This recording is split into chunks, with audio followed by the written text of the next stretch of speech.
Məktəblər bu tarixdə başlayacaq. Zəhmət olmasa sona qədər izləyib videonu bəyənməyi unutmayın. Yeni tədris ili ərəfəsində məktəblərdə dərslərin hansı tarixdə başlayacağı ilə bağlı müzakirələr təkrar gündəmə gəlib.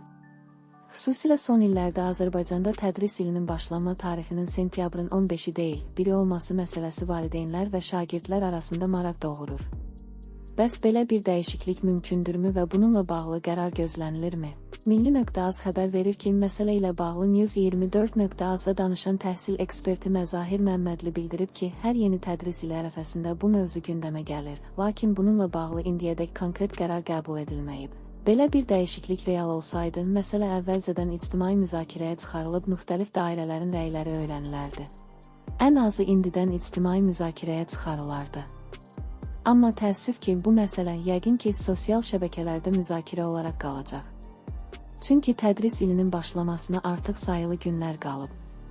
Ekspert qeyd edib ki, dərslərin sentyabrın 15-dən sentyabrın 1-nə keçirilməsi sadəcə tarixin dəyişikliyi deyil, bütövlükdə tədris prosesinin strukturunda müəyyən dəyişikliklərin aparılmasını tələb edir.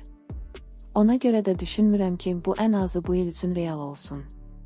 Ola bilsin ki, növbəti illərdə bu məsələ yenidən gündəmə gələr. Lakin bunun üçün rəsmi müzakirələr aparılmalı və Elm və Təhsil Nazirliyi tərəfindən müvafiq təkliflər hazırlanmalıdır.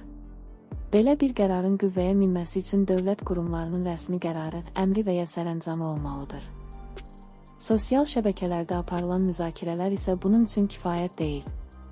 Hazırki vəziyyətdə bu il dərslərin sentyabrın 15-dən əvvəl başlaması real görünmür.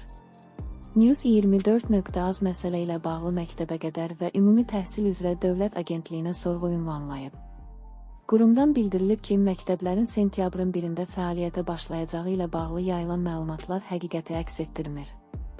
Agentlik bu cür məlumatlarla bağlı yalnız rəsmi mənbələrə istinad etməyi və yayılan xəbərlərin doğruluğunu həmin mənbələr üzərindən yoxlamağı tövsiyə edib.